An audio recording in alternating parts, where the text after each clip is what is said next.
कई बार ऐसी प्रॉब्लम आती है कि हमें वो चीज़ें आती हैं लेकिन हम कहीं और जाकर, समझ लीजिए आपको कहीं जाकर स्टेज पर स्पीच बोलनी है और आपको वो स्पीच आती है लेकिन आप स्टेज पर जाकर नहीं बोल पा रहे हैं। इसके दो रीज़न होते हैं। एक तो कॉन्फिडेंस की कमी होना, ये सबसे बड़ा रीज़न होता है कि अगर कोई चीज़ आपको आती है लेकिन आप कहीं पर जाकर नहीं बोल पा रहे हैं क्योंकि आपको खुद पर यकीन नहीं है कि आप ये कर पाएंगे। अगर हमारे अंदर एक यकीन होता है, कॉन्फिडेंस होता है कि हम ये चीज़ कर सकते हैं तो हम कर लेते हैं।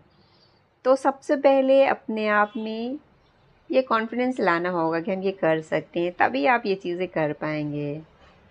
और दूसरा प्रैक्टिस का ना होना।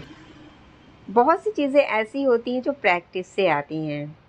जब हम कोई चीज़ पहली बार करते हैं तो हमें थोड़ा सा डर लगता है, हमारे अंदर वो कॉन्फिडेंस नहीं आ पाता है। लेकिन जब हम वही चीज़ बार बार करते हैं, हमें प्रैक्टिस हो जाती है, तो हम बहुत ही अच्छे से वो चीज़ें कर पाते हैं। तो हमेशा ध्यान रखिए, अगर ऐसी चीज़ें आपको करनी है ना, तो सबसे पहले तो कॉन्फिडेंस होना चाहिए आपके अंदर कि आप ये चीज़ कर लेंगे, और दूसरा प्रैक्टिस होनी चाहिए।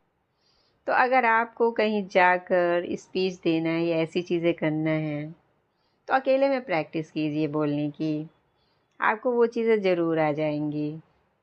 और अपने अंदर वो कॉन्फिडेंस लाइए कि आप ये चीज़ कर सकते हैं।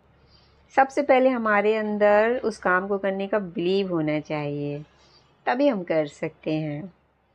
अगर हमारे अंदर बिलीव है ना, तो हम वो भी कर सकते हैं जो हम नहीं कर सकते हैं।